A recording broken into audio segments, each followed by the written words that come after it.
It's our Saturday showcase presented by 5 Hour Energy, bringing you the final regular season meeting as members of the Big East Conference between the 17th ranked Syracuse Orange and the number 5 Hoyas of Georgetown. Another chapter in one of college basketball's greatest rivalries. I think Syracuse-Georgetown started the Big East off and made the Big East in a lot of ways, and it's been just a great rivalry, and it's really helped make both of our programs and the Big East Conference. Michael Graham in there. He tried to go up with it. Hawkins comes away and the foul is called, and I believe he's just ejected him.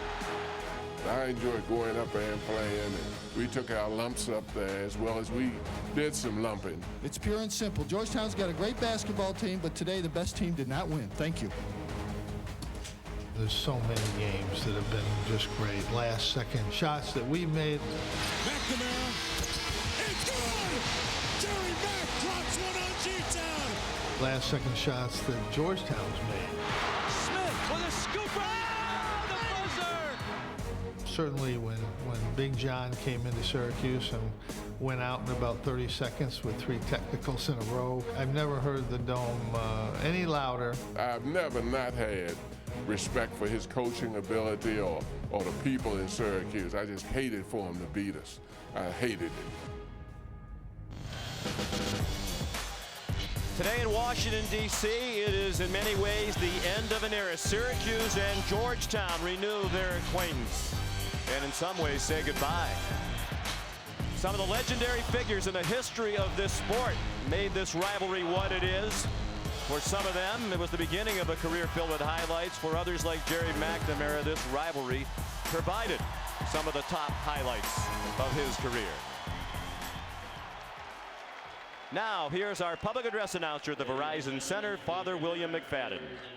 In honoring America and celebrating its freedom and those who protect it, let us rise as one nation and one people for the singing of our national anthem, performed by Georgetown University a cappella group, the Georgetown Chimes.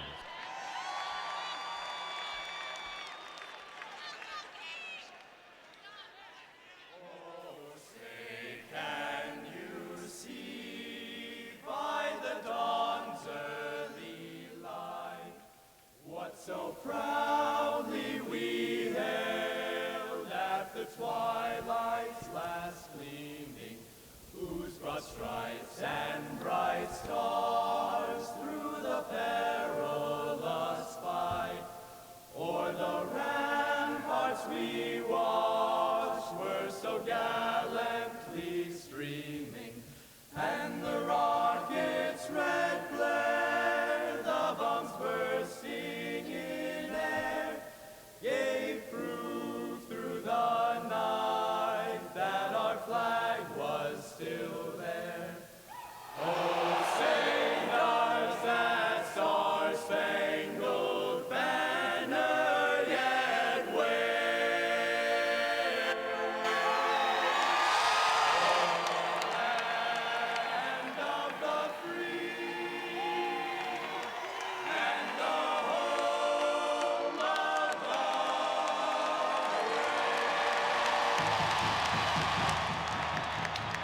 The building is alive for the 89th meeting all time between Syracuse and Georgetown. Syracuse leads 48-40 in Big East regular season action. It's 35-27 in favor of the Orange, but Georgetown won the last meeting 2 weeks ago at the Carrier Dome before a record crowd of 35,012. An 11-point win for the Hoyas, one of the few games in this rivalry that wasn't very close, more than half, decided by 5 points or less or in overtime. Time for the starting lineups. Once again, here's Father McFadden. And now, fans, here's the starting lineup for the visiting Orange from Syracuse. Starting at forward, 6'8" junior, number 5, C.J. Fair. At the other forward, 6'9" sophomore, number 25, Rakeem Christmas. At forward, 6'8" senior, number 43, James Sutherland. At guard, 6'6" sophomore, number 1, Michael Carter Williams. And at the other guard, 6'4" junior, number 20, senior, number 20, Brandon Trish. The head coach for the Orange is Jim Boeheim.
At center, the 6'9" sophomore from Hyattsville, Maryland, Mikhail Hopkins!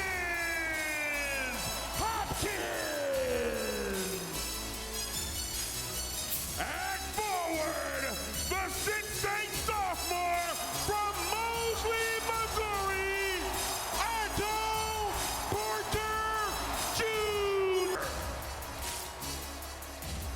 At forward, the 6'8" junior from Southborough, Massachusetts, Nate Lubick. Lubick. And in guard, the 6'1" junior from Accokeek, Maryland, Markel Starks.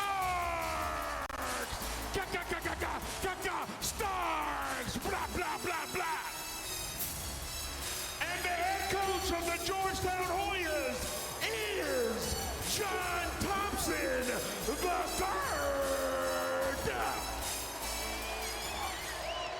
Something tells me Father McFadden doesn't handle the starting lineups for Georgetown.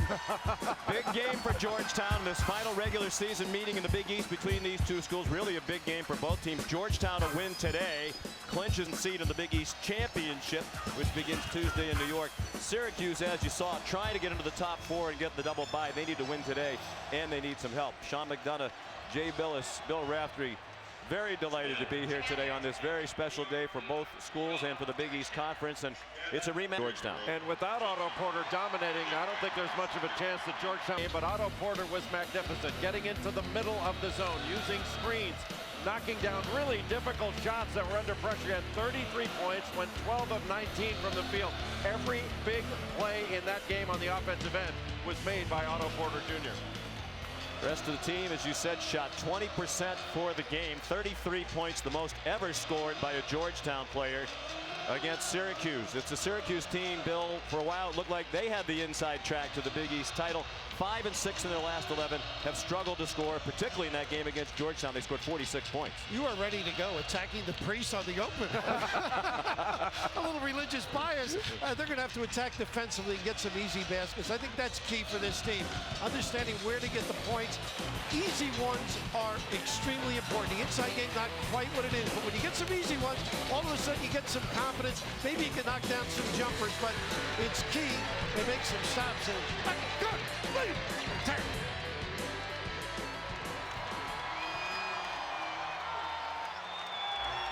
Syracuse and Georgetown. Ed Corbett, Carl Hess, Gary Prager are the officials. Georgetown in the home gray. Mikhail Hopkins will jump for the Hoyas. Raheem Christmas for Syracuse.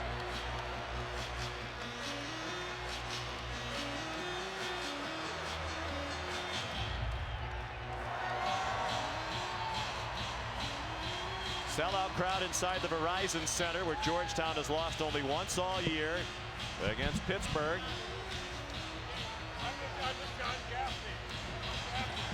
John Thompson III said during the week this rivalry's been a huge part of his life. He was a young boy when his dad, 6 years old at the time his dad became the head coach of the Hoyas. Christmas won the tip. Orange ball to begin. Sean McDonough, Jay Billis, the Hoyas start. And you'll see a lot of zone as well. C.J. Fair, leading scorer and rebounder for Syracuse, had it partially blocked from behind. Pretty. Williams dunked it off to Christmas, who was fouled. And that's where the majority of Michael Carter Williams' assists come from, when he gets the ball into the paint. And a good deal of them come to C.J. Fair. You know, Sean, you mentioned that JT3 was a young boy. I was a young boy when his dad used to beat me up. Christmas makes the free throw. Syracuse first on the board. Would certainly help the Syracuse offense get going if they can get more inside, particularly from Christmas, who made 1 out of 2. He's a sophomore, averaging only 5.5 points a game.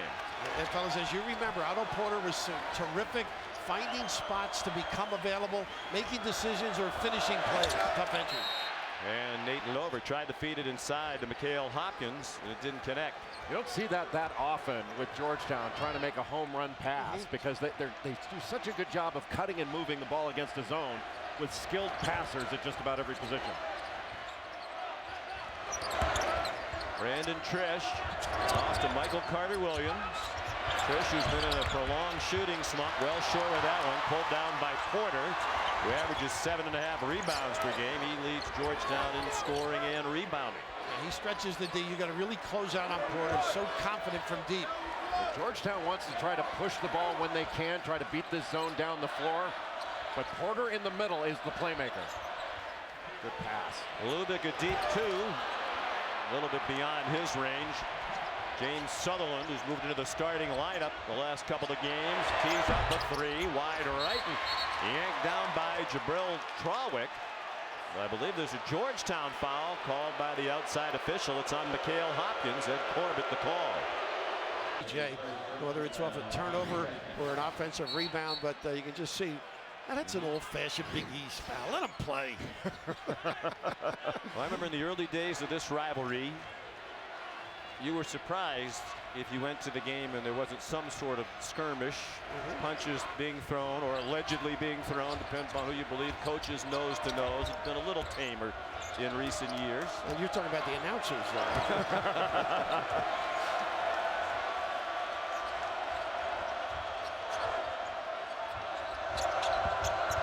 Sutherland, no. Lubick tipped it, but it wound up right in the hands of Rakeem Christmas. So he has all 3 points in this game, and the Orange up 3-zip. And boy, Trish is such a good offensive rebounder. He's the one that kept that alive for the cleanup. Was that Trish or C.J. Fair? Because Trish looked like he got pushed in the back. He was flying out of the play. There are going to be bodies flying all game long in this one. Trawick missed a 3, and Michael Carter Williams able to wrestle it away. He's the Big East leader in assists and steals. Syracuse is going to have to communicate defensively. A lot of movement by Georgetown on the offensive end. Well, look at them compete on the glass. Sensational. Georgetown fans wanted to travel. That was a nice job by Mikhail Hopkins to hedge on that little ball screen out top. Yeah, Trish did a nice job against the pole, driving and getting into the lane, and then getting a deep one. Sutherland, there's a whistle blown underneath the basket as the shot spun out. And it's a Syracuse foul on Rakeem Christmas. But he looked like he got pushed in the back on his way headed toward the baseline. I think it's an age bias comment by you, to be honest with you. And I know it's too much to hope for in the last regular season game for us this year, but if you listen to the original call, it was mentioned that Lubick deflected the ball. Oh, you mean listen to you? Yes. That would be that's asking too much. Why change at this point? Especially after a couple of hours of listening to Digger. Oh. Markell starts for 3. He's had an excellent year. Been lost a bit because of what Porter has done. But Porter and Starks will get the bulk of the shots. They've taken more than 100 more shots than any other Hoya. Starks knocked it out of bounds. Last touch by Carter Williams, says Ed Porter. Two great plays by Markel Starks. He knocks down the majority of his threes from the top, and then he just jumps right into Michael Carter Williams on the defensive end to cause that turnover. He kind of laid back and then really jumped right into the ball. That was really well done defensively. And able to make that shot, opens up passing lanes and dribble drive. Reach-in foul called on Carter Williams, his first. Moses Ayegba has come off the Georgetown bench. Number 32, a big body at 6'9", 250. By the way, Carl Hess and Ed Corbett wanted to know if you were doing 2 games today. They both mentioned that to me. You're working too much. You know, the standard refrain about officials. Right. Taken away again by Starks. Blocked at the other end. Great work by Rakeem Christmas. Averaging more than 2 blocks a game, 5th in the Big East in block shots. You mentioned the feel in the building. Well, there's a feel on the floor.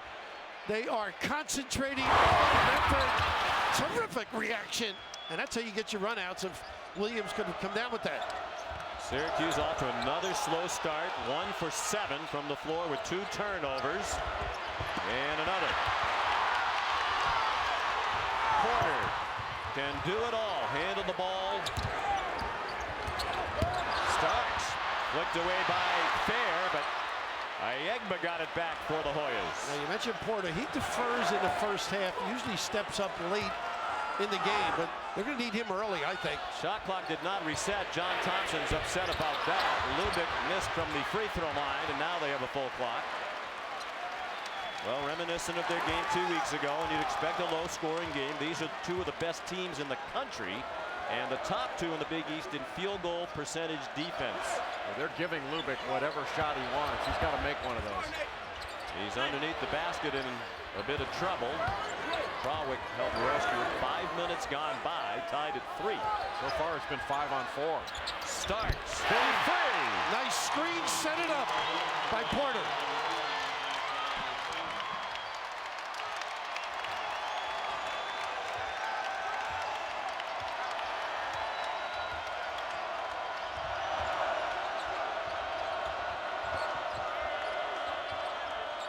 Fair, almost flicked away again by Otto Porter. Carter Williams got in the lane. It wound up, fortunately for Syracuse, in the hands of Trish. Out of bounds, last touch by Otto Porter. Reminiscent of Dean Smith, John Thompson, the third kids, they learn how to play. Porter sets up the roadblock, and how about the nylon start delivery? ESPN's exclusive presentation of college basketball is presented by 5 Hour Energy. What will you do in 5 hours? And in part by the Fiat 500. Visit fiatusa.com today. And the Principal Financial Group. The Principal Financial Group can help build, grow, and protect your financial future.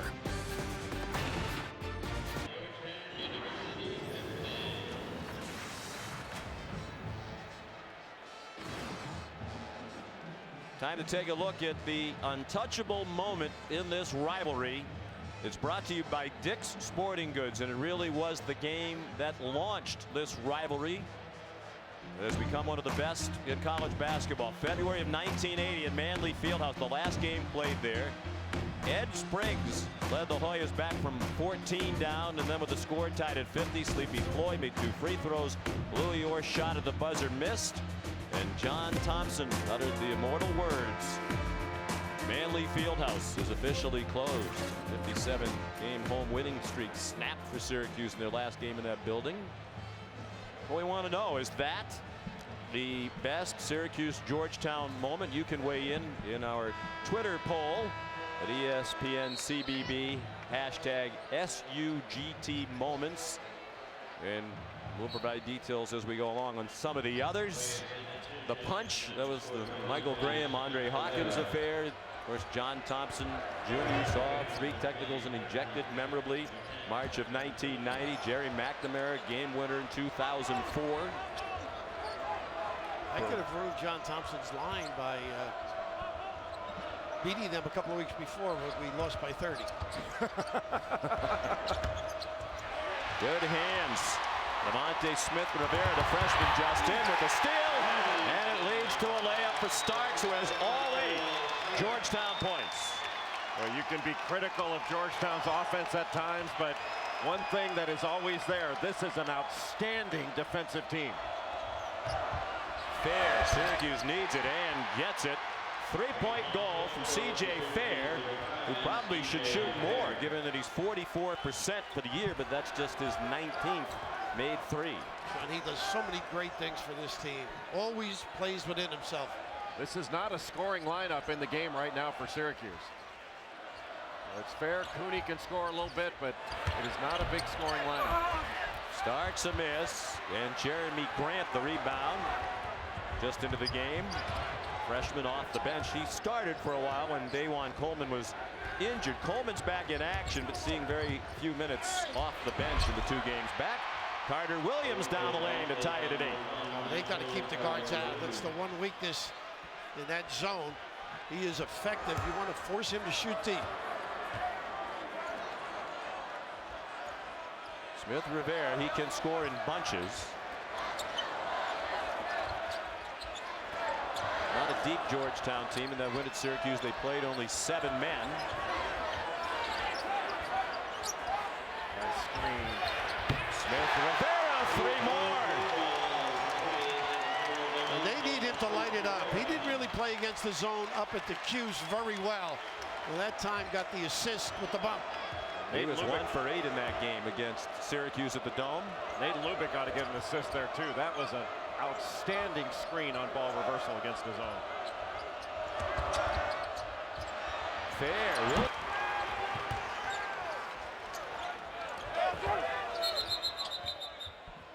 And Ayegba got tangled up with Christmas away from the ball.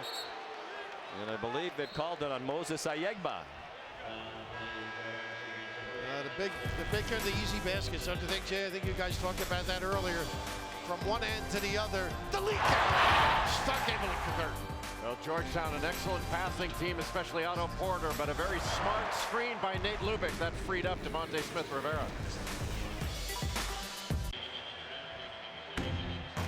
Lovely day in our gorgeous nation's capital. The homestanding Hoyas up by 3 on their rivals from Syracuse. It's the beginning of a great day of basketball.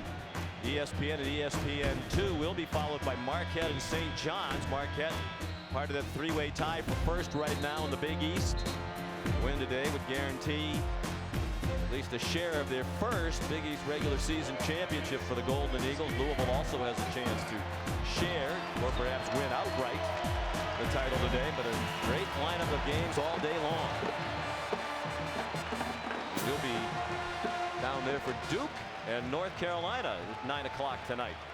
That is going to be, talk about 2 amazing rivalries in one day. What a treat to be able to see them both. Interesting game tonight, too, don't you think, with Carolina playing a little smaller?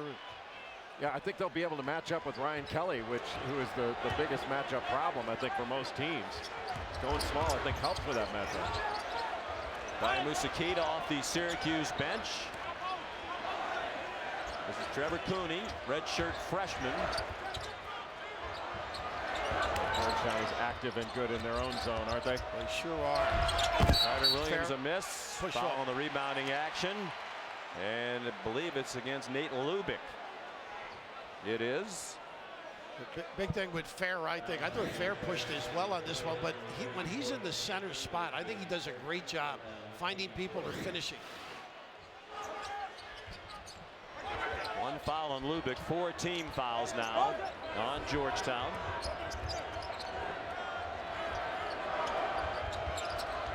Grant has given them very little scoring in recent games. And he traveled. Yeah, that's a shot he's got to be able to hit. That's got to be a catch and shoot there. Really Lack of confidence, right? Yeah, really, right now, Sutherland's coming into the lineup to provide another shooter, but with that lineup, it was only Cooney and Fair who were perimeter shooters. 5 Syracuse turnovers. Grant to the bench. James Sutherland returns.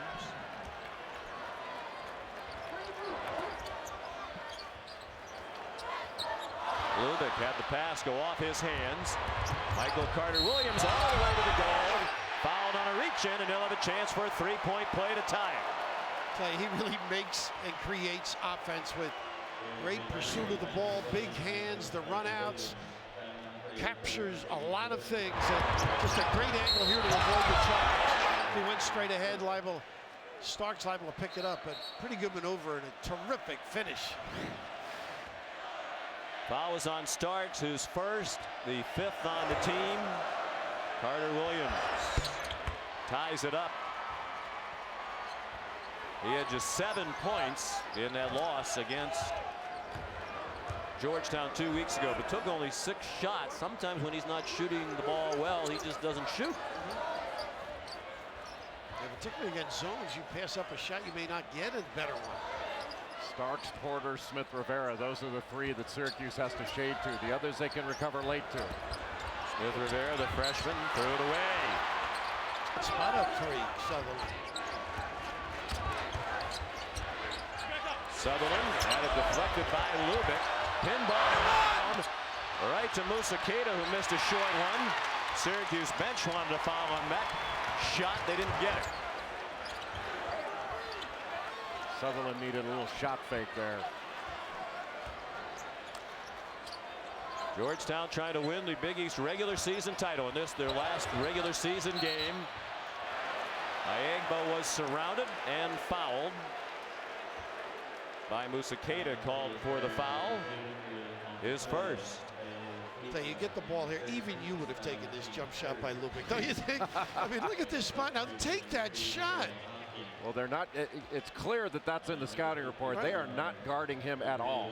Make him make a play by having to put a shot up, whether it's on the baseline or in the middle. Just stay between him and the basket and force him to take that shot and guard the main shooters. Quick 3. Devontae Smith Rivera. And right away, Cooney did not get out. He's coming out for that reason. You had mentioned who to hug. That's one of them. Georgetown 4 for 6 from three-point land against the Syracuse team that usually guards the line pretty well out of that zone defense. Fair tried to throw it down. Mikhail Hopkins held his ground. A lot of body contact there. Trish, the pull-up from the elbow. Those are continuing as Porter rebounds. Great ball movement. Look at this. Smith Rivera. The orange to this point. Nice entry right there. Out of bounds. Last touched by Jabril Trawick. 5 Georgetown turnovers. Devontae Smith Rivera is an excellent scorer, one of the better shooters on this team, and Trevor Cooney just recovering too late. Otto Porter hasn't taken a shot in this game. And a foul for a hold away from the ball. It's against Devontae Smith Rivera, his first.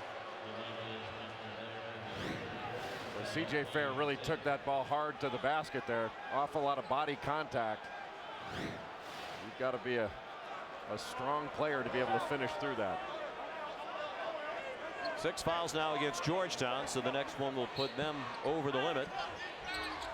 Watch out for Trish on the inbound. If they pin down on him, they do not. Porter is so long and alert as a defender. Carter-Williams throws it away again. Smith Rivera with Sutherland trying to get back. They have gotten better at stepping in, and their defense has really improved.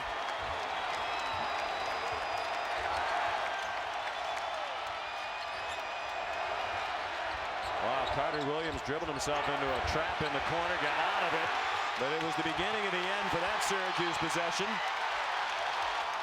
Hoya fans on their feet. They love the defense.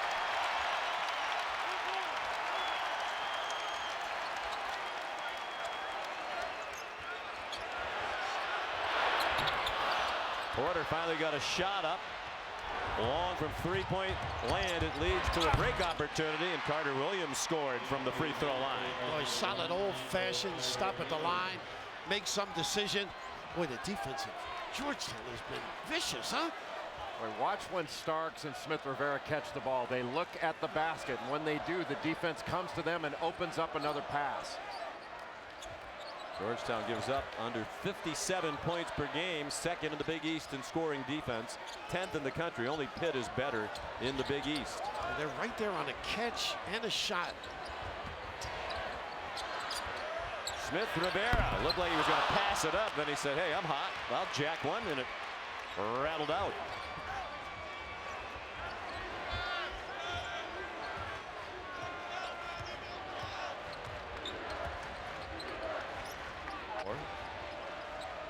Tried to isolate for him on that left elbow so he can drive it left. Trish still can't get one to go. Mikhail Hopkins, the rebound, sophomore, out of DeMatha here in the D.C. area. Trish is 0 for 4 now from the floor. He had been working hard last week, they said, with family after practice, trying to regain that touch and confidence. We just need to make shots. We just can't make any shots, and you wonder if it becomes a mental thing that they put themselves in part because they dwell on. I would agree. Starks underneath. I think Hopkins thought it was going to be a shot. It grazed his chin on the way out of bounds. Defensively, we talked about Georgetown stepping in, being in the right spot. And of course, Rivera generally from outside. A little too fancy for me, Dookie. What do you think? Georgetown leads by 3, despite the fact that Otto Porter's not scored yet. Has taken only one shot.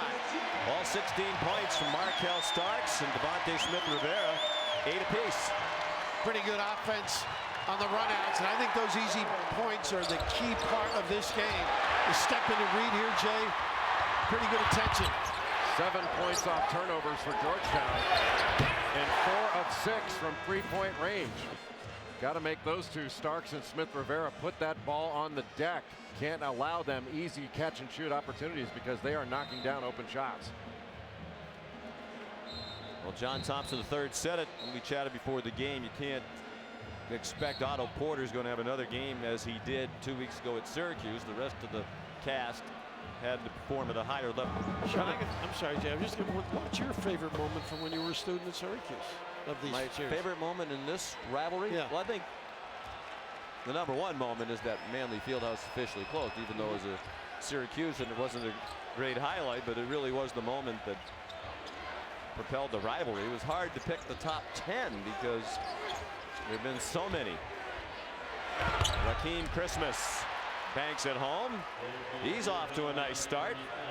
5 points for Rakeem, just about on his average per game for the year. Syracuse back within 1.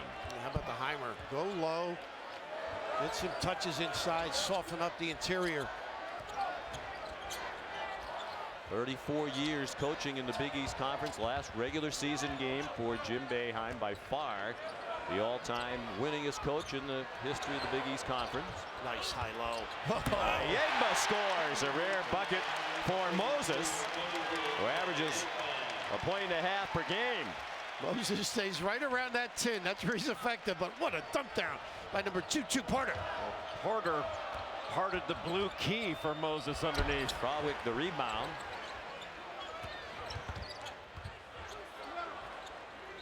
Georgetown's movement and screening of the zone is really good. And they got guys who can put it on the deck too when there is a crack. And you really have to communicate to keep up with where everybody is because they do move so effectively. There you go. Pass. And Smith Rivera an air ball. Then he hit the deck. I think they overpassed a little there. Carter Williams for 3. Off the front rim and rebounded by Ayegba Jr., originally from Nigeria. Came to this country in 2009 to go to high school in Maryland. He just plugs and hits that glass. He knows his role. You could be late, Jake. Starks. A deep 3 didn't go. Ayegba couldn't score. Krawick tied up for a moment by Trish, and it squirted out to Carter Williams. Every possession important. What a great catch. Sutherland fouled on the way up. Crowd hates the call. And John Thompson III has to be restrained. Well, that was a foul. There's no question. He brought his arms down. Whew. John like the dad in the old days, but how about this? Jimmy Boeheim needs some punch inside. A little jump, kiss, delivery. And then the great pass inside from Otto Porter to Ayegba. That's good basketball. Studio coming up on the UPS halftime report. Florida and Kentucky. Kentucky trying to find their way to coach. They won't strangle each other. Seth Greenberg and Bruce Pearl as they play. Mike Krzyzewski and Roy Williams coming up at halftime. Caius, back to you. Yeah, those two are good at that. It's always a humorous segment with Bruce and Seth. Georgetown by 3. Well, there's no question it was a foul. He's bumping him with his chest, but his arms are down. That's textbook. And a good call by the official. There's an initiative to protect shooters. There has been for several years now, and that was just a terrific call by the official. Do we have that on tape? Yeah, mark that one down. These two teams both outstanding defensively. As a result, there have been 13 made field goals in the game and 14 turnovers combined, 7 by each. So here's Sutherland with a big night at the free throw line Wednesday night in their home win over DePaul. He went 11 for 11 from the line. Needed that. He was 1 of 10 from 3 that night. Yeah, he had a strange night. He still had his first career double-double with 22 points and a career high 10 rebounds, even though he didn't hit his trademark 3-ball, just 1 for 10 from beyond the arc, but he made it up at the free throw line. I think he shocked everybody with his middle game. 3.5 minutes to go. First half, Georgetown by 2, a win, and they are guaranteed at least a share of the Big East regular season title, and they are guaranteed the #1 seed in the upcoming Big East tournament. What adjustments this defense has made. Porter not getting touches as he did in the prior game. Smith Rivera missed a 3. Great battle for the rebound. 1 against 2, and the foul goes against the 1. Ayegba, his 3rd. And they're over the limit now. It'll be a 1-on-1 opportunity for Syracuse. Georgetown hasn't shot a free throw yet, and that doesn't make the partisans happy. I think he may have gotten it on the early one. It didn't look good on the second.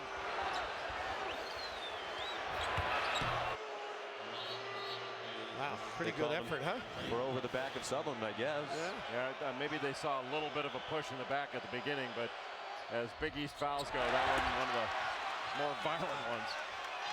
Well, Sutherland top 4. So they'll need help today, even if they win. They start the day. Pittsburgh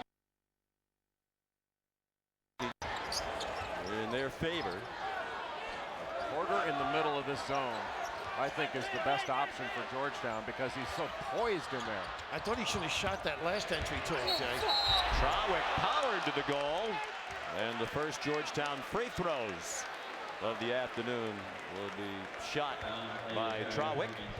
Foul was on Christmas, his 2nd. What a physical player Jabril Trawick is. He just sought out the chest of Rakeem Christmas and drove right into him and created that foul.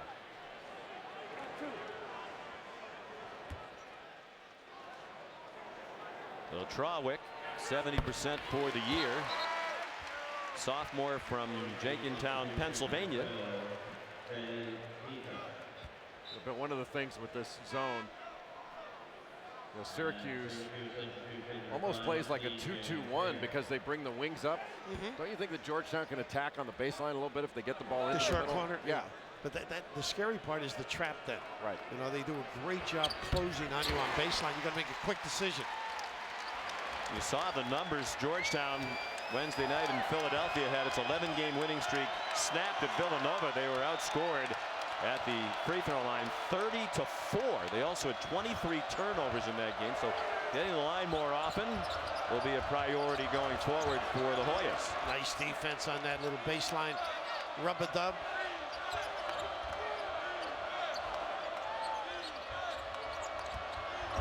Look at him move his feet, Porter. Fair, tough shot, and he made it. Woo! Big time delivery. Great D, countered. And that was under pressure. Porter was all over him.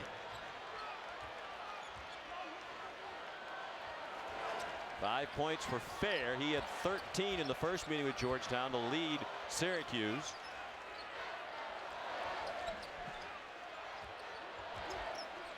Would you like Porter to flash more than just stand there, Jay? Well, he's there. He's setting the screen. Markell starts. They had time for a better shot than that. About 5 on the shot clock when he heaved it. Syracuse a chance to tie or take the lead. And it's Sutherland, rebounded by Smith Rivera. 29% from the floor for Syracuse. The offense continues to be dismal. The defense keeping them in it. It's remarkable you can shoot that low of a percentage and you're down a bucket. Got to get between defenders somehow. Under a minute to go in the half now. Work to try and screen him. This kid is going to be something coming down the road. He has 11. He averages 9 per game, but over the last 5 he's averaged 15 and a half. He has emerged as a force for the Hoyas. Too much dribbling and Carter Williams turned it over again. Porter to the goal. Got his own rebound. Tough shot and he was fouled. Wow.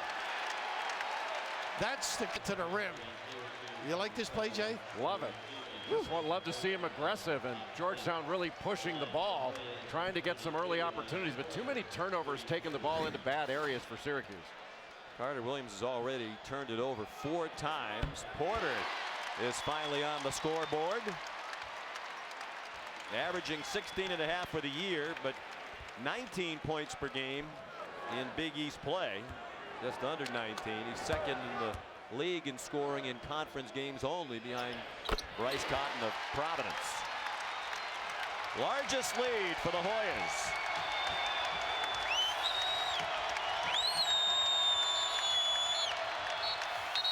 And Jim Boeheim will call a timeout.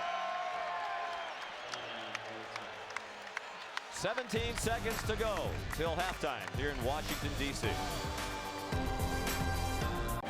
The NCAA is a place where stars are born. A chance to catch the legends of tomorrow, today.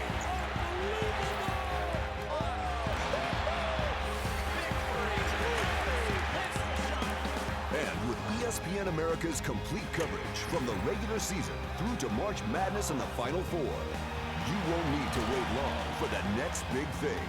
College basketball all season long on ESPN America.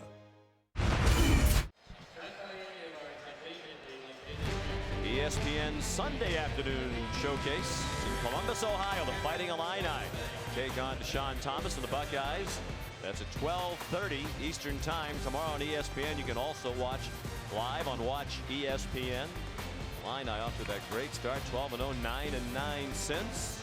Big win the other night for Ohio State at Indiana. They're number 14 and moving back up.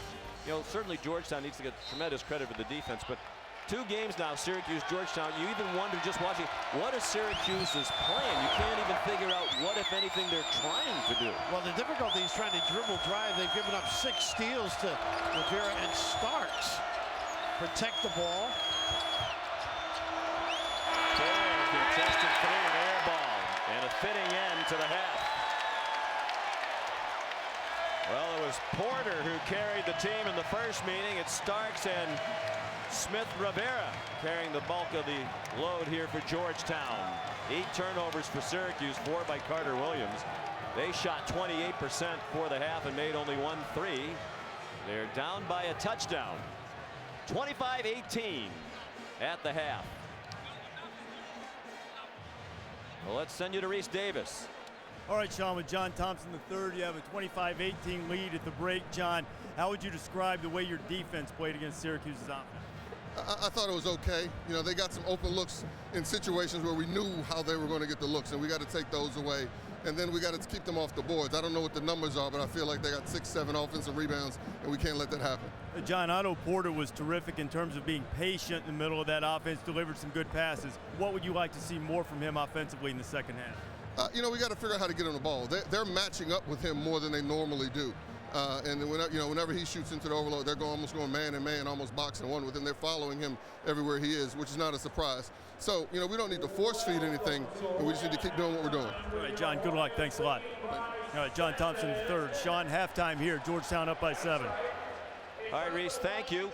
Time now for the UPS halftime report. Back to our college basketball studio. Here's John Saunders. Alongside of Seth Greenberg here with the UPS halftime report. And let's begin in the SEC where Kentucky's facing Florida. Kentucky, an absolute must-win for John Calipari. And his team got off to a great start, Seth. Ryan Harrow drives and banks in a floater. Ryan Harrow being aggressive in transition, and they must attack in transition because in the half court, they struggle. Mike Rosario, though, with a little strip here from behind, takes it and lays it in. Florida on a 7-0 run to make it a 2-point game. Then Kenny Boynton knocks down a 3 from the wing as Florida takes a 27-24 lead. But Kentucky starts coming back, and they do it with their defense. And this is so important right now for Kentucky because they have struggled. And Archie Goodwin, he can be an alert defender. Whether he defends for 40 minutes, that's the question. For a lot of people, they would look at Kentucky's so-called resume and say, wait a second, they've got 20 wins. They've got 11 wins in the SEC. They have a chance to finish in second place in the SEC. Why is this team not in the NCAA tournament? There's a reason. It's been a difficult schedule for them. This is an absolute must-win. For them to make the NCAA, for Kentucky to make the NCAA tournament, they must win this basketball game. If you look at their resume, the key for Kentucky, they really don't have a bad loss. People say Georgia's a bad loss. Georgia is not a bad loss. Georgia's playing at a high level. They're just outside the top 100. But what Kentucky's missing is a quality win. In my opinion, they only have one win against the field right now. If they can beat Florida, I think they're in. If they don't beat Florida, I don't think they have any chance to make the NCAA tournament. Going back to the Georgetown-Syracuse game, Georgetown's defense has allowed 18 points at halftime, and Coach John Thompson says, it's not bad. I'll tell you one thing. If my team held his team to 18 points and 30% from the field, I wouldn't be sitting and hanging out with you because I'd still be coaching. I mean, for John Thompson to say that his team, well, we can improve. You held the 12th or 17th team in the country to 31 points. Are you kidding? I mean, 18 points. Are you kidding me? John's team is active and alert defensively. They're out-zoning the best zone team in the country, and offensively, they did a nice job of attacking in the middle and attacking on the baseline. Georgetown wins the game. They share the Big East title at least and will have the #1 overall seed in the Big East tournament. Marquette still has a chance to get that #1 overall seed. They need some help from Syracuse today, and they need to win against St. John's today. And, of course, Louisville also in that mix. So stick around, just getting started here on the UPS Halftime Report. When we come back as Coach to Coach. ESPN's exclusive presentation of college basketball is brought to you by Wendy's, proud sponsor of the 2013 John R. Wooden Men's Player of the Year Award. And Olympus Has Fallen. When our flag falls, our nation will rise. In theaters March 22nd. Welcome back to the UPS Halftime Report. Tonight in primetime, Duke against North Carolina. The first meeting, tale of two halves. Duke was down by 4 at halftime, shot 52% in the second half, made 5 of 12 from 3, and they went on to the win. So it's time for Coach to Coach. Seth Greenberg and Bruce Pearl take on the roles of the head coaches. Roy, how you doing? I'm good. Mike, welcome to Chapel Hill. I like Chapel Hill. The last time we were here, wait a second, didn't we win here last year? Don't remind me. I'll tell you what, we're 14-1 this year. That's pretty good. Hey, by the way, that small lineup, you kind of pump faked me with that. First half, we struggled a little bit. But in the second half, we only shot 52% and scored 44 points. Well, it was a good win for our basketball team without Ryan Kelly. I appreciate the compliment on the small lineup. But you know what? All I really did was just decide to put my best players on the floor at the same time. People are giving me a lot of credit for it. I shouldn't get any credit for that. We're a young basketball team, but Ryan Kelly makes a huge difference. And everyone's talking about our basketball team. They're talking about Ryan Kelly offensively. It's defensively where he makes a difference. He's kind of like a middle linebacker.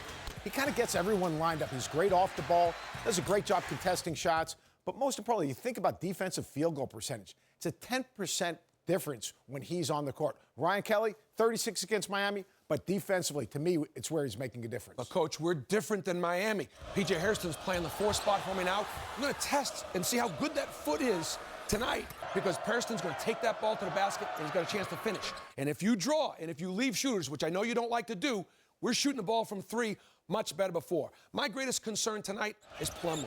I don't know whether I can keep James Michael McAdoo out of foul trouble. I'm not sure the back is 100%. And I think when Kelly's out there, that really helps your high-low game. Yeah, I think we're going to go into Mesa early and often. We're going to force McAdoo to really defend him in transition. My concern is defensive transition, getting matched up. We're going to do a lot of switching. Should be a heck of a game. We're going to do a lot of switching. We've got to turn you over to get some easy baskets because you guys are playing great defense. Good luck tonight. At Chapel Hill, you turn it over. I don't think so.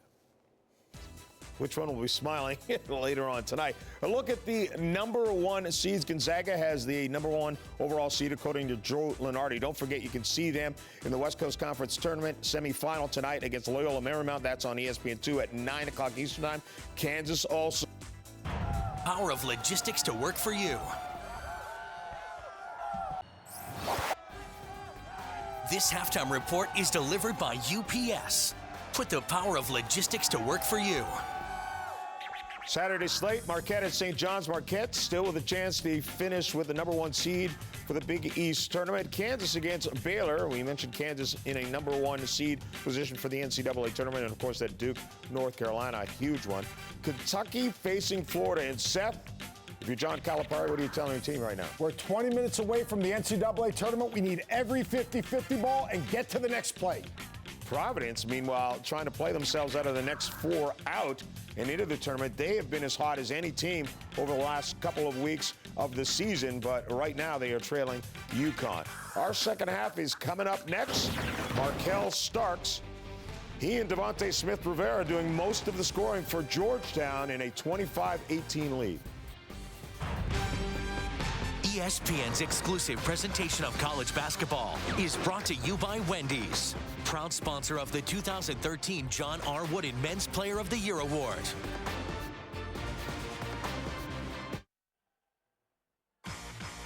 We came to smash, smash. We came to smash. We came to smash, you smash. We came to smash. In black tux, we came to smash, you smash. In the black tuxedo.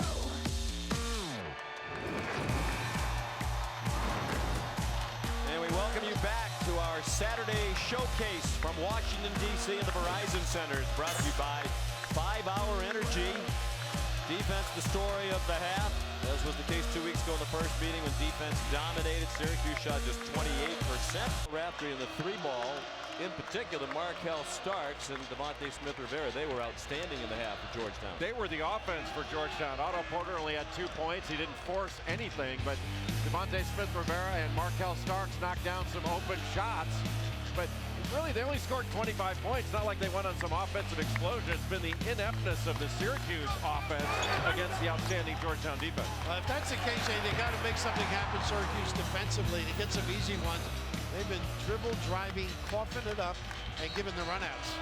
Starks and Smith-Rivera making it happen for Georgetown. Making it happen brought to you by Chili's.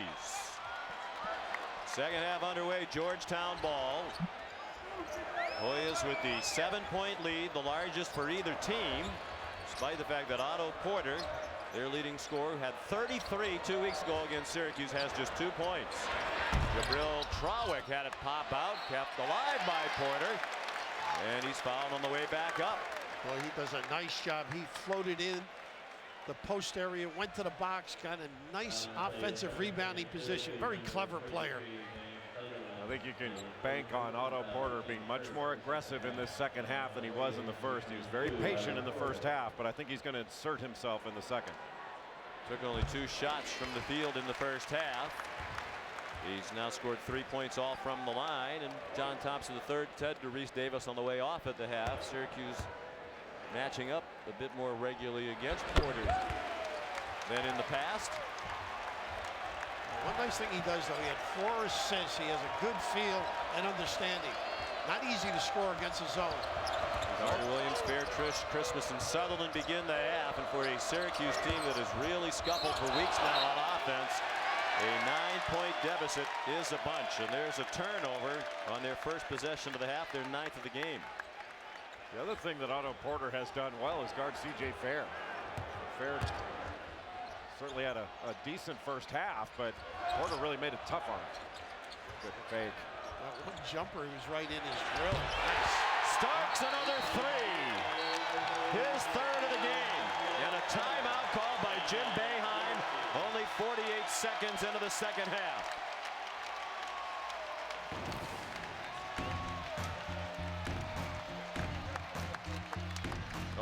Points for Markel Starks. Syracuse has one field goal in the last 6.5 minutes. Georgetown on a 10-0 run to open up a 12-point lead as we go inside the play. Syracuse in their zone.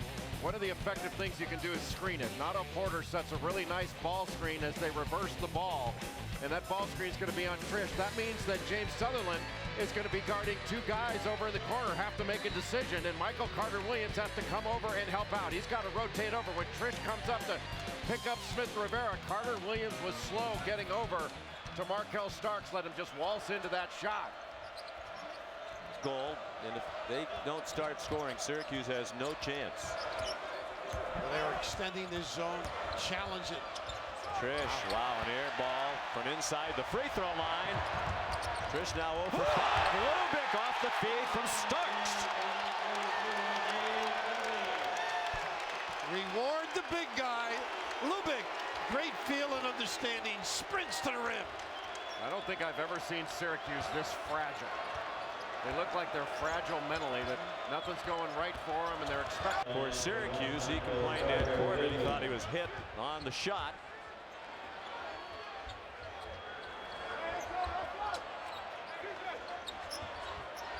Monte Smith-Rivera. Great effort by Porter, but it goes out of bounds. Sprinting the floor, so important. Compliment the guard and unselfish play. Starks having a terrific game, but Lubick, good hands, good coordination, and the ability to finish. How that was some heat on that snap pass. Well, the first two steps in transition, and Lubick just shot out of there to beat everybody down the floor. Nice entry. Christmas. And a chance for a three-point play. So on a day when they're getting virtually nothing from Trish and Sutherland, it's Rakeem Christmas stepping forward. Jabril Trawick called for his first foul. Georgetown certainly doesn't want to give up anything easy to Rakeem Christmas, but the theory of make Christmas beat you and not the others, I think, is an awfully sound one. Sullivan on the bench. If their offense is going to get moving, he has to be a part of it at some point with his ability to make the three. Starks had trouble up top. Carter-Williams, and they let him go. And that's what they need. And almost a terrific reaction by Williams on the inbounds. 7 straight for Syracuse now, after Georgetown scored the first 7 points of the half. So we're right back where we were at halftime, a 7-point Georgetown lead. The Syracuse defense has been their only offense. He's a sophomore, but some speculation here in Washington that this might be his last home game as a Hoya. He would rate very highly on NBA draft boards. It's a possibility. Wow. Trish threw it through the legs of Grant, who didn't do a good job fielding a poor pass. Trish really didn't have control of him. He's been flashing and reminiscent of their last game. He just understands where to be and knows how to respond. If you don't get there quickly, he's going to take that shot.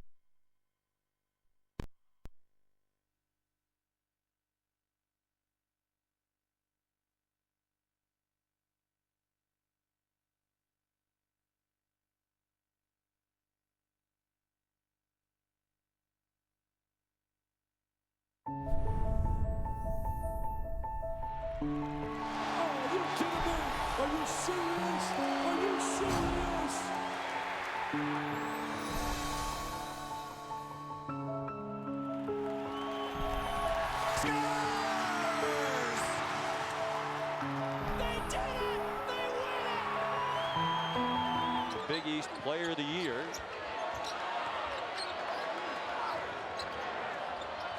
When Rakeem Christmas comes up to get Porter, that opens up that baseline. That's how he got it to Lubick on the last play. And Lubick really holds off, screens his guy. Starks, very deep three.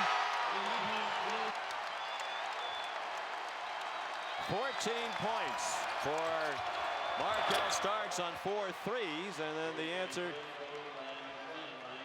at the other end have been working to solve the problem. Boy, Stark's deep jumper just stretches it and opens up the foul line area. You gotta concentrate on him.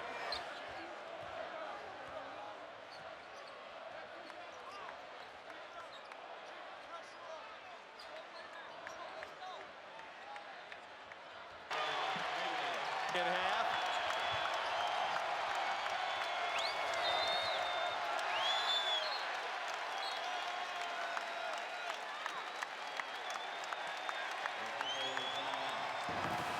Jabril Trawick with an attack mentality, going right past Christmas and absorbing the contact. And Markel Stark's able to stretch that D.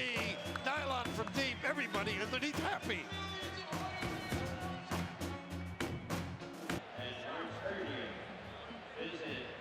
Georgetown leads by 12 in this. The last meeting is co-members of the Big East between these two spirited rivals. So many great games, including January 28th of 1985. Georgetown was #1 in the country as they went to the Carrier Dome. Pearl Washington, with 8 seconds left, gave them the win, and it led to a memorable Sports Center moment.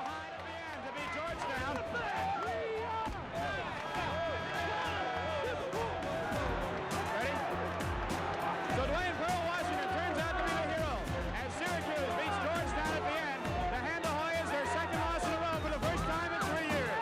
From a maniac Carrier Dome in Syracuse, I'm Tom Mees, ESPN.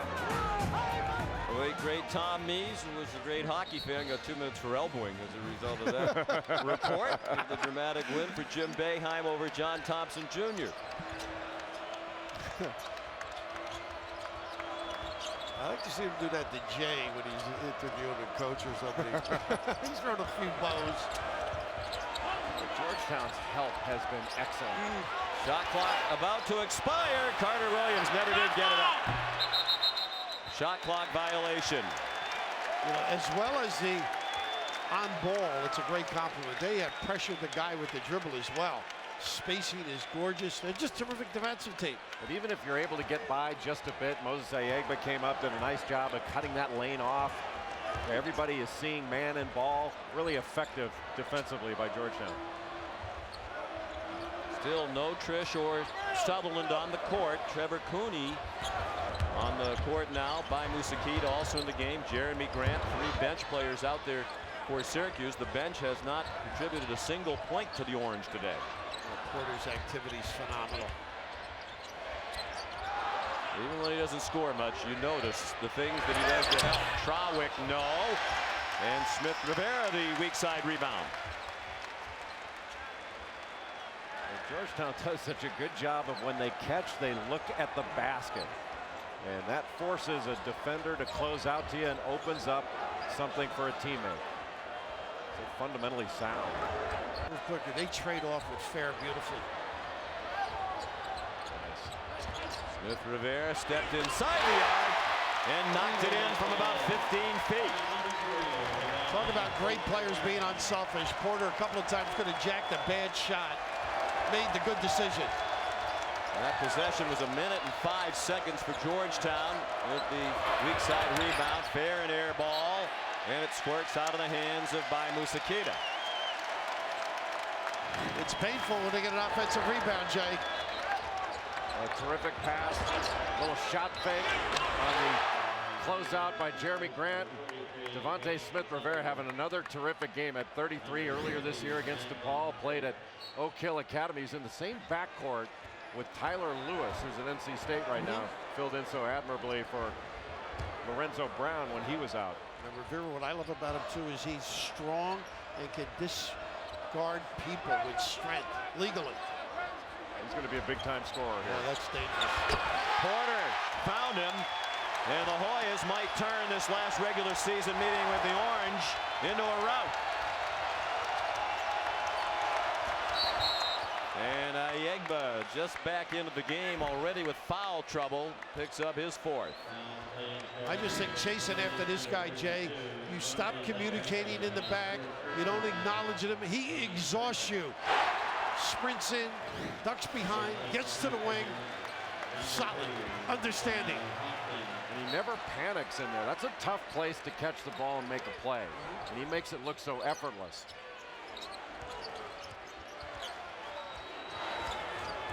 Sutherland and Trish have returned for Syracuse, a combined 0 for 11 so far in the game.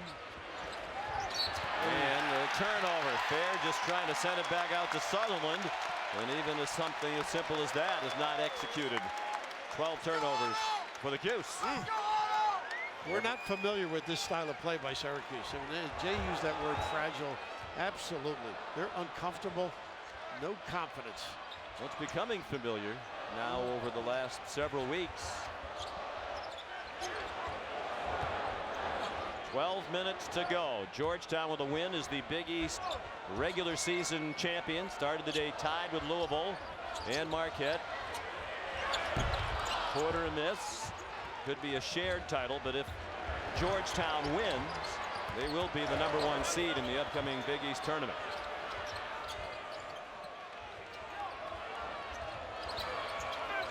Trish in the hide corner. Nice. Blocked by Lubick.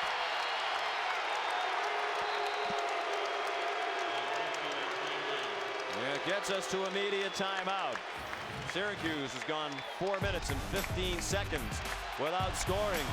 Combination of poor offense and terrific Georgetown D.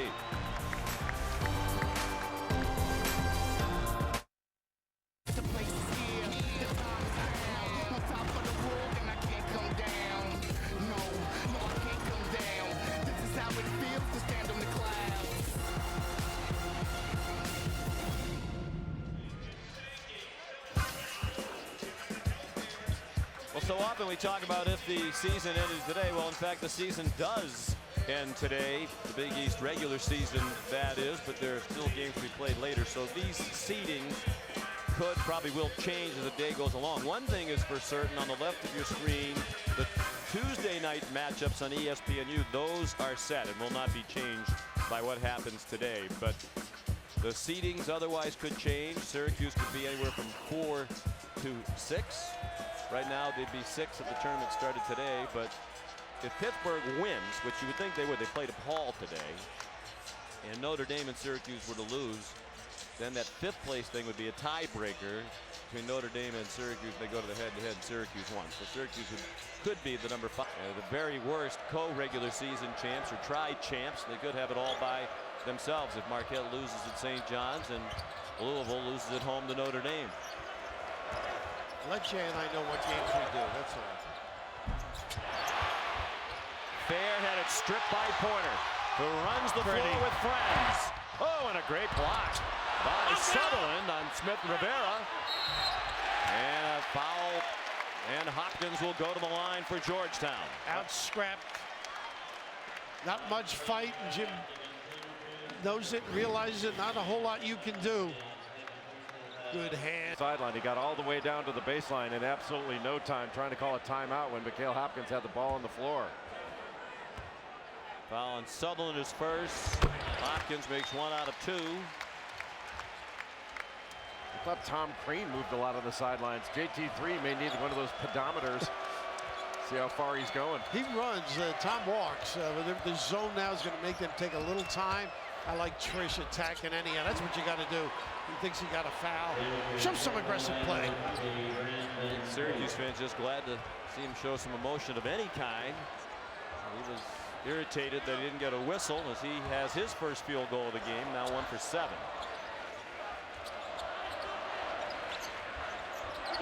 Lubick lurking along the baseline and looking for opportunities to screen as well. And he's a good passer too if they can find him.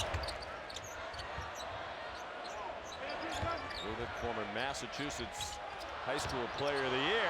Good hands by the man who followed him with that honor the very next year, Michael Carter Williams. Well, you guys are always on me for talking about Massachusetts, but the last 3 players of the year in Massachusetts, Lubick, Carter Williams, Nerlens Noel. Pretty impressive. Not bad. Our humble little Commonwealth up in the Northeast. Jay and I almost had our prayers answered. We heard there was a lot of snow up there. Flights were being canceled out of Logan. Yeah, it was tough to get down here yesterday. A lot of Georgetown students from the Northeast on spring break who were very upset they may not make it back for today's game. Well, this is a good show of heart right now by the Cuse. Crawling back in, need a few stops in a row. Ryder Williams now with 15 points. They're within 13, and it goes right back to 16 as Starks buries another three. Well, terrific drive, set it up. Location in the right spot. Real estate is expensive in D.C. Great feel and read.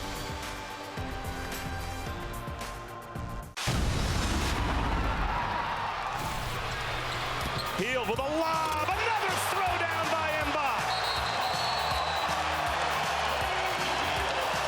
Well, look at this move along the baseline. Just hangs in the air, does some income taxes, bakes some cookies, and comes up on the other side.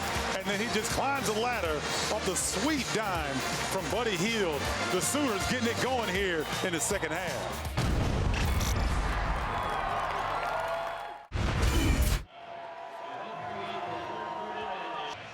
Let that entry go baseline, and then the kick out. They just couldn't cover all those spots. Aggressive use of the bounce. And how about Markel Starks?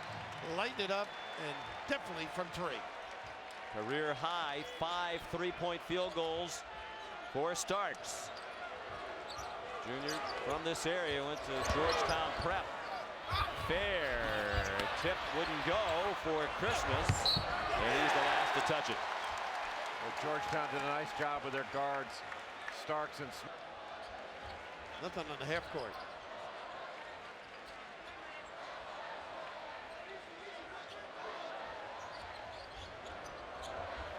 Really drags Christmas up when this flash occurs, and he can find. Yep. Hopkins fouled, and he'll shoot a pair. There's the poise of Otto Porter. Gets the ball into the middle, doesn't panic. He can look opposite and then looks down. He's got a man wide open on the wing. And he looks over to the wing, and that got C.J. Fair to bite on that and go out to that wing offensive player. And instead, that opened it up for Mikhail Hopkins. That's just beautiful offense against the zone.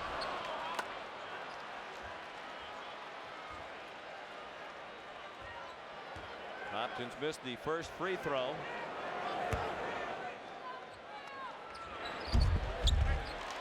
Got the second one to bounce in. And they can certainly feel it in the student section and throughout the Verizon Center. Georgetown closing in on the Big East regular season title in the last season of this league as we know it. Sutherland, the wild three.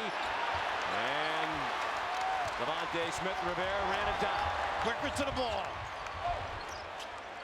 Syracuse 1 out of 7 from three-point land after they went 4 for 20 from beyond the arc in the first meeting against the Hoyas. Porter from the free throw line. Nobody acknowledged at all. Christmas or the guards. They're going to have to play bigger, put their hands up to help.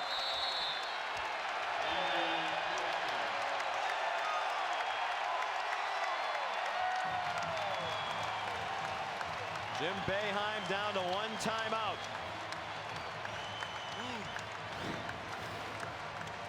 And Otto Porter now 10 points, 8 rebounds, and 6 assists. Pretty wide open, Jay, huh?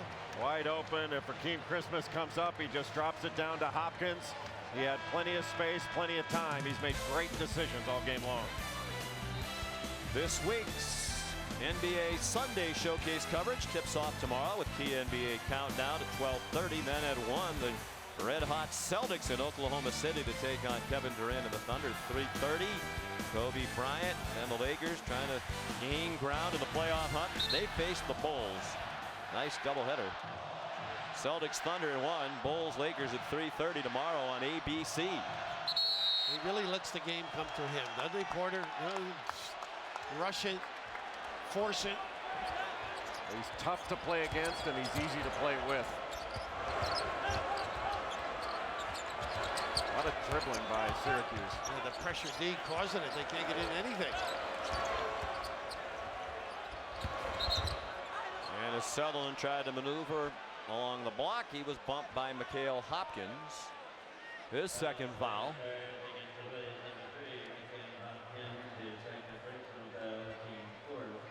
Georgetown is just smart with the ball on the other end. It takes their time. There's not enough time left for Syracuse to mount a serious comeback. Hopkins the rebound. Georgetown inching closer toward its 10th Big East regular season title. That would tie them with Connecticut and Syracuse for the most all time. Didn't Georgetown win the first ever Big East title? That would bookend it very nicely.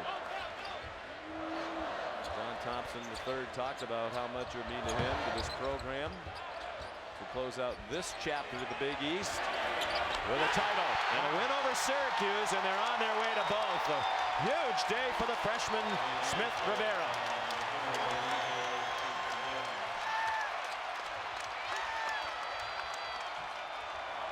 Sutherland, and it'll go out of bounds to Georgetown. 7:08. All that remains between Georgetown and a championship. ESPN's exclusive presentation of college basketball. Escape. It's what happens when you go further. John Saunders and Seth Greenberg back in the studio. Kentucky against Florida in a tight one. Eric Murphy knocking out a three. Eric Murphy, one of the best pick and pop fours in the country. Just has a little space, knocks it down, and right now Florida with a 1-point lead over Kentucky, trying to play their way into the tournament. Marquette and St. John's is coming up. Marquette looking for a share of the Big East championship if they can knock off the Johnnies. Sean, Bill, and Jay. All right, John, thank you. Nice moment as we were away at commercial. Patrick Ewing, Hoya legend, being honored as one of the top 75 players of all time in the NCAA tournament. And Hoyas owe a lot of the banners around this building to Patrick Ewing. I don't know if I ever saw a big guy play as hard as he did. I agree. He was totally immersed himself in the game. Not just a great player, but a great guy, He too. is. Great career here. Of course, Big John in that frame. A lot of the Big East are these two coaches, no question about it. Jimmy Boeheim and John Thompson. Patrick Ewing had a lot to do with the spirit of this rivalry. After that Manley Fieldhouse officially closed game, then Ewing appears on the scene. He was out of Cambridge, Rindge, and Latin in the Boston area. And he was at the center of a lot of, literally at the center of a lot of spirited battles in the early and mid-'80s. Carter Williams had his shot blocked. Fewest points ever scored in the Big East era of this rivalry by either team is the 46 Syracuse scored in their loss 2 weeks ago to Georgetown at the Carrier Dome. They're going to have to hustle to make it to the 40s in this one. Well, right now, Starks and Smith Rivera have outscored Syracuse by themselves. The guards really struggle for Syracuse. Can't get in the lane. No really offensive punch underneath. Plus devastating defense by Georgetown. And Georgetown could just hold the ball for a shot clock violation every possession and win. Still win. They take it all the way down to the shot clock buzzer. I don't think that hit the rim. It looked like it hit the nets. Jim Boeheim wanted an explanation. It looked like it hit the bottom of the backboard in the net, but no rim. Yeah, I don't think it did hit the rim. But Boeheim's not arguing that. No, I think he's he's thinking next week. He knows it. You know, I can't believe this is over, this league. And obviously he knows this game is over. They're really struggling. And there's been some question about whether at the end of this season it will be over for Jim Boeheim completely. There have been rumors, some of it prompted by a tweet that inadvertently went up on the Syracuse Athletic Department website a couple of nights ago. There's been speculation he might be retiring. He says no. And I spoke with Dr. Darrell Gross, the athletic director at Syracuse, before the game today. He said he is absolutely certain that Jim Boeheim will be back next year when they transition into the ACC. But you know, he's about as sad and nostalgic as anybody else. At the demise of this league, C.J. Fair knocks one home. You know, before the game, we had a shot or two of John and Jim talking, and I went over to see John. He said they were chatting that all the things we call one another are wasted now. Well, there were a lot of very heated moments between John Thompson the Elder and Jim Boeheim. Smith Rivera miss. And I think they've always acknowledged that the respect for each other personally and professionally was always there. Both in the Hall of Fame. And one of the enjoyable parts of this week, so many features have been written and aired. And to hear the two of them reflect back on the rivalry and the great players and the great games has really been a treat. Well, that line that JT the Elder had at 2 Brute when he found out they were leaving the league, that was wonderful. Well, they were the dynamic personalities. You throw Louis and Roley and on. Then Patino and Carlissimo, Gary Williams for a while, Doc Davis. I mean, some great coaches. Syracuse off to the ACC next year along with Pittsburgh. Georgetown will be part of that group that's been referred to as the Catholic Seven that is starting a new league. Will retain the name Big East. They'll start playing next year, likely to add Xavier Butler, perhaps Creighton. Trawick, nice move to the bucket, then missed the layup. They've not named the commissioner yet, have they? No. A lot of that stuff is still just speculation. Fair got hit by Trawick while shooting a 3. He'll go to the line for 3 shots. I mentioned the 7 Catholic schools forming their own league, and reports none of them have been denied. Been confirmed actually now that they'll retain the Big East name. Perhaps with Xavier Butler, Creighton, they might go to 12. There's been talk that Dayton and St. Louis, and that's all speculation down the road. And what remains of the artist formerly known as the Big East, Connecticut, South Florida, Cincinnati, joined by some speculation that league will be called America 12, but Mike Oresco, the commissioner, has been quick to say that's only one name that's been considered among many, and no decisions been made on the name of that league. Well, in today's day and age with conference realignment, why you would attach a number to a league anymore? Because you know if they call it America 12, they'll have any number of teams except 12. They will have 11, they'll have 13, but it won't be 12. You know, there is a rumor about the Catholic 7. The Pope might be interested. He's not busy, retiring. And being the commissioner? Yeah. How about you? We'd do anything to kind of nudge you along, so that is not true. And I know, Bill, particularly for you, I mean, you coached in this league from the very beginning of it, and you've been a broadcaster through most of its history, and this is sad. Oh, it's unbelievable. Of course, when Dave Gavitt started, Mike Tranghese followed through on a lot of nostalgia involved in the end, the demise. So next week's going to be a great week for us, and hopefully for this league that entertained America. And then they'll all go their separate ways. The big day for Starks continues. Cooney misses a 3. Jeremy Grant lost it as he put it on the floor. An regular season meeting between these two rivals.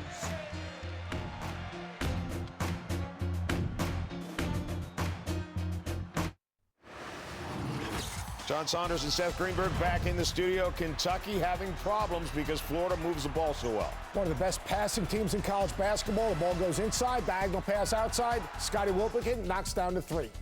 So Florida has stretched their lead now to 6, 57-51. Providence and UConn. This is the last time they will meet in regular season Big East action, and it's a tied game. Devontae Gardner, the big guy.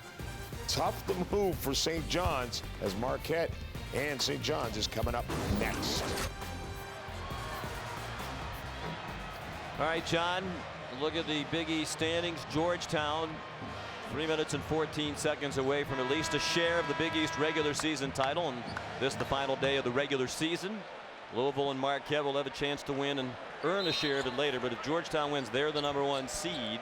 They get the double bye, as will the other 3 top 4 seeds.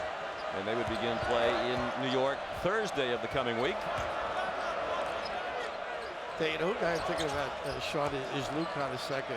These were 2 teams that they competed against year in and year out. I'm sure he's sitting home saying, I can't believe this thing is over. After the Carter Williams miss, it was saved by Hopkins. Cooney, no. And that's like the old days. Bodies flying, several of them up in the air, trying to snatch the rebound. I like that in Syracuse. You're not playing well. Just hang as tough as you can and play on. Nice clean. Boy, but Hopkins got up on that one. Nobody turned to put a body on anybody. Jeremy Grant just turned and watched the ball. We talk about this rivalry and how meaningful it is to the folks on both sides.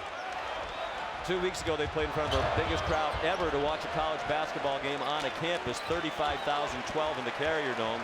Today here in Washington, D.C., the largest crowd ever to watch a college basketball game in the metropolitan D.C. area, and includes the University of Maryland, 20,972. So both crowds record-setting. Hopkins denied by Grant. And look at how silly with the basketball, too. Well, that's been a... Oh, my goodness. Grant leveling Porter. How about the pass by Porter underneath? Whew. 2:15 to go. We take a look at today's competitive edge presented by Principal Financial Group. And a huge edge for Georgetown today in bench points and in productivity from beyond the arc. 8 threes to 1 for Syracuse.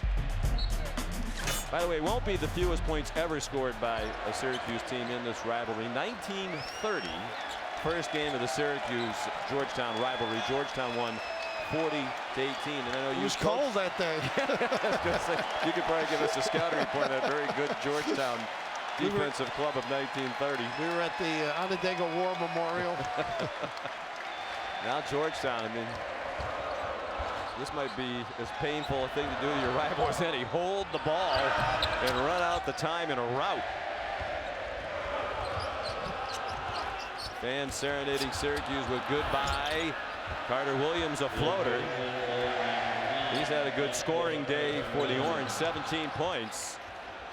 That's just about half their total. Minute and a half to go till another championship for Georgetown. Smart play. Don't need it. Clock's your pal.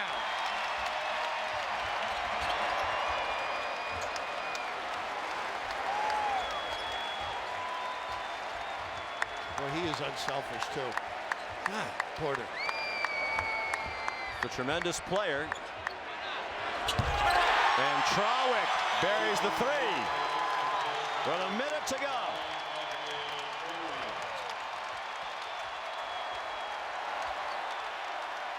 I hope they play once more. I want to see what Syracuse is made of. Well, they could play in New York. Jeremy Grant fouled. The schools have been talking about extending their rivalry. Both have indicated they'd like to do so. We mentioned likely not to be the final season for Jim Boeheim, but he may lose his top lieutenant, Mike Hopkins, who is interviewed for the job at USC. And he would be a great candidate, native of Southern California. There's Mike Hopkins on the right of your screen, former player, longtime member of the staff. He's been the coach in waiting for 7 years, but after a while, you get tired of waiting. A great opportunity presents itself. Porter goes out. So a huge standing ovation befitting the Conference Player of the Year. There'll be no mystery in that announcement. From my understanding from the people close to the Syracuse program, if Mike Hopkins is offered the job at USC, he is going to take it. And he should. He would do a great job recruiting there. He's from there. What a moment now for Georgetown. 30 seconds to go. Trawick with an exclamation point.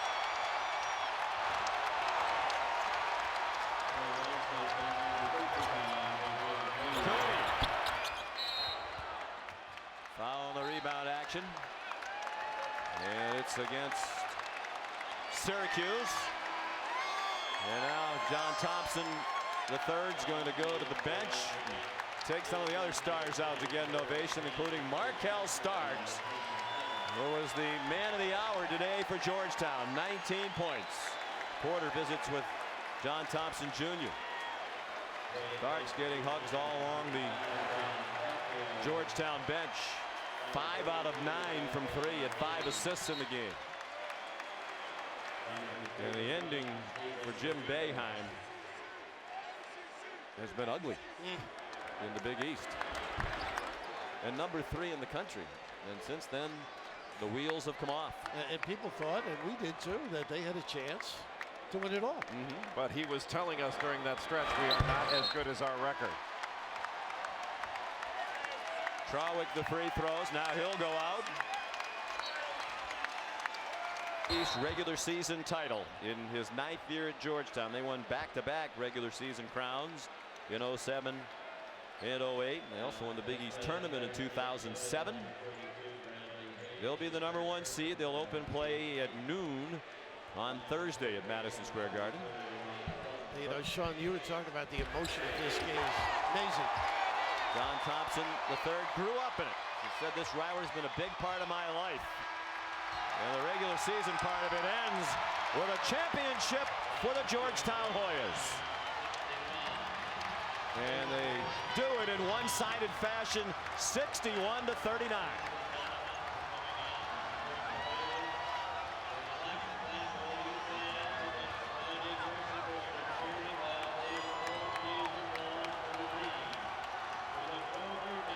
Tenth regular season title for Georgetown. It seems fitting, given all that they've meant to this conference, that they match the total of Connecticut and Syracuse as the league as we know it ends in a wonderful moment there.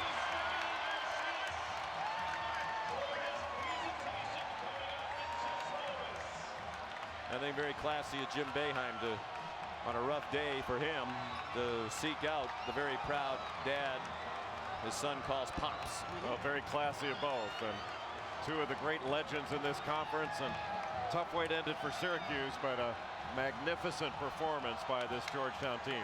And such great respect between the programs and the schools, and yet on the floor they just went after one another each and every game.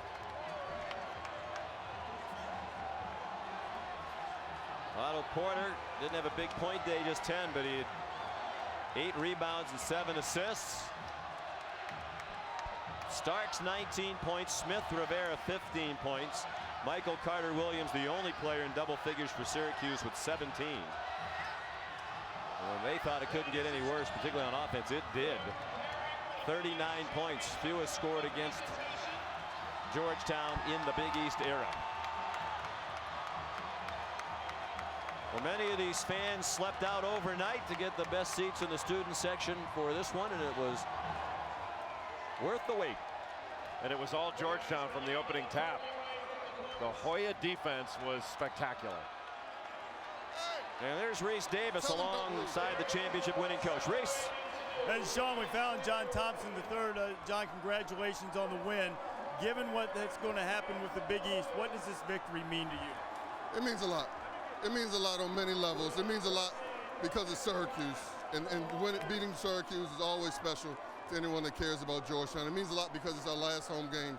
It means a lot because it's the last time we're going to play them as conference members. And it means a lot because it means we just won the regular season title. So it's special. Before the court storming, I don't know if you saw your father celebrating. I thought I might have seen a little mistiness in his eyes. Did you notice that? I have not seen him yet, but I know he feels good. We won the first regular season, and now we won the last. When you look and think about this rivalry over the course of time, what will come to your mind immediately when you think Georgetown and Syracuse? Just tradition. Two great programs that have had outstanding. Great day for the Hoyas, Sean. Indeed it is. And as he mentioned, it's special when these two get together. Let's hope, even though they won't be in the same league, the rivalry will continue. Be different, but it'll be great to see more games between these two. Final score, Georgetown 61, Syracuse 39. Another important Big East game coming up next. Marquette trying to earn a share of the title. Takes on St. John's. Now for Jay Billis, Bill Raftery, Reese Davis, our terrific crew. Sean McDonough saying so long from jubilant Washington, D.C. Let's send you back to our college basketball studios. Here's John Saunders. Sean, thanks a lot. Alongside of Seth Greenberg, Jakar Sampson, leading Big East freshman, probably Freshman of the Year. A big reason that Steve Lavin is going to have a strong program at St. John's as they face Marquette. Marquette will now have a chance to finish tied with Georgetown for a share of the Big East Championship. But let's talk about what we just saw. First of all, the performance of the Hoyas defensively. Offensively and defensively, to me, it was a clinic. Offensively, they shared the basketball, and the emergence of Markel Starks and Devontae Smith-Rivera, I really think speaks volumes for the future of Georgetown basketball when it comes to the NCAA tournament. And then defensively, you talk about being active and alert, contesting shots. Georgetown's a team, they had 14 assists. You know how many assists the Syracuse had? 3. Absolutely mind-boggling, their ability to defend, keep things in front. Brandon Trish and James Sutherland, if they can't score, Syracuse can't win. And between them, they had 3 points. Georgetown did a great job of identifying the shooters, doing a nice job of getting back in transition, taking Syracuse out of transition, and then taking care of the basketball. If you can make Syracuse a half-court basketball team, they struggle. And today, Georgetown dominating on both sides of the ball. Let's talk about what we're seeing right now, which is a clear celebration in Washington, D.C., as Georgetown has won at least a share of the Big East Championship and secured the #1 seed in the Big East tournament. But you can see, and you heard it from what a shame it is that it is now over, that football has dominated and really taken this rivalry away. It really is a shame because you think about the great players, you think about the great coaches, you think about the great games. To me, leagues are defined by rivalries. And the rivalry, when I think of the Big East, I think of Georgetown, I think of Syracuse, I think of Coach Thompson, I think of Jim Boeheim, I think of Alonzo Mourning, I think of Derek Coleman, Pearl Washington, Allen Iverson. You know what? We're not going to have that. We might have other rivalries, but not one that speaks the volumes of this rivalry. When you look at the Georgetown Hoyas and how they've played this streak, as they're going to get the Big East Championship trophy, just how far can this team go? Right now, I think they can get it to at least an Elite Eight, maybe even a Final Four. And really, everyone talks about Otto Porter, but it's the complementary guys that needed to step up. Devontae Smith-Rivera, his ability to make shots and stretch the defense. Markel Starks, his ability to orchestrate the offense, be a solid on me, is like the missing piece. The guy that you forget about. He's a 50-50 ball guy. He's a ball mover. You don't have to run a play for him, and he makes tough, hard-nosed plays that this team needs. John Thompson, just a terrific job with his basketball team. When you consider that they lost and you consider the fact that Otto Porter Jr. only had 10 points today and they rolled over Syracuse, that's a huge victory as the Big East tournament is coming up. Marquette and St. John's follows us, of course. Marquette will try and claim a share of the Big East championship. Kentucky against Florida. And Seth, you say win this game and Kentucky has to be in the NCAA tournament. Without it, if Kentucky wins this basketball, the one thing that's missing from their resume is another top 25 win. You talk about their top 50 wins, all right, they're against an Ole Miss and a Maryland. They needed a marquee win. They don't have a bad loss. All right, Marquette and St. John's. One of the most impressive things about Marquette for Buzz Williams is that his team can get points from anywhere. The bench scores the starters as well. Yeah, to me, a different guy, a different night, whether it's Wilson, whether it's Gardner, whether it's Junior Cadogan. I know you love Junior Cadogan. Of course. You have to love the Canadians, all right? Marquette and St. John's is coming up. We will see you at halftime.